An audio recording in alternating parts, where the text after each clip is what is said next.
Welcome back mga teknik sa aking YouTube channel. May panibago na naman akong technique sa inyong ituturo.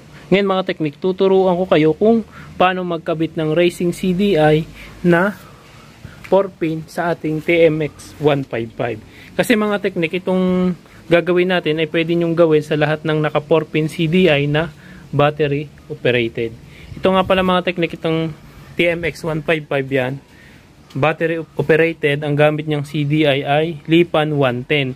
Pero kapag kinabitan nyo siya ng racing CDI na Power Max, meron kayong babaguhin dito sa Power Max CDI para umandar yung ating motor na naka-battery operated na kakabitan ng Power Max CDI. Napakadali lang nito mga teknik yan. Kasi yung pag bumili kayo ng racing CDI na Power Max, hindi siya plug and play sa setup ng Lipan 110 na CDI. Kasi mga teknik, itong Power Max CDI ay iba yung kanyang positive at negative. Yan. Bali itong mga teknik na lipat na natin.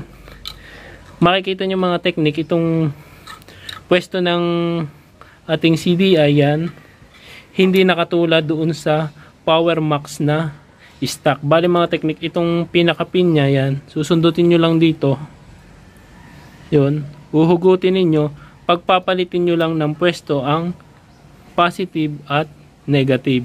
Bale dati na dito yung negative, ililipat nyo dito yung positive. Bago na dito naman dati yung kanyang positive, ililipat nyo naman yung negative. Yan. Gayahin nyo lang tong ginawa kong wiring. Yan.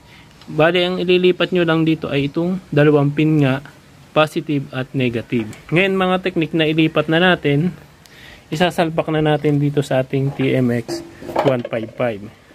Gamit itong Power Max Racing CDI, titingnan natin kung aandar siya. Kasi kapag hindi nyo nilipat yon, hindi siya aandar. Ngayon nilipat na natin, aandar na siya.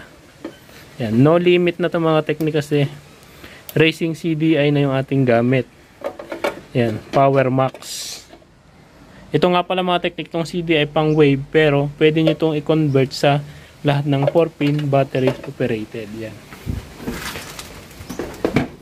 Subukan na natin. Lagay natin yung susi.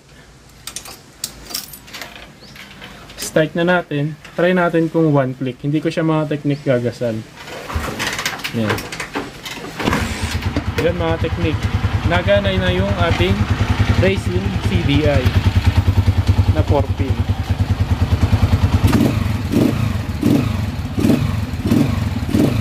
Yan.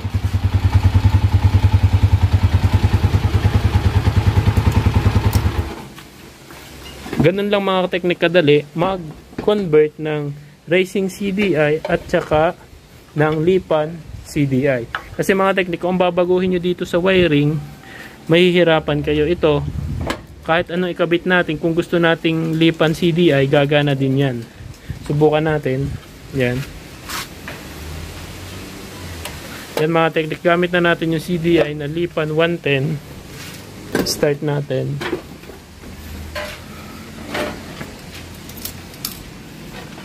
Start natin, kick. Yan mga teknik. Gamit natin dyan ay yung Lipan CDI. So.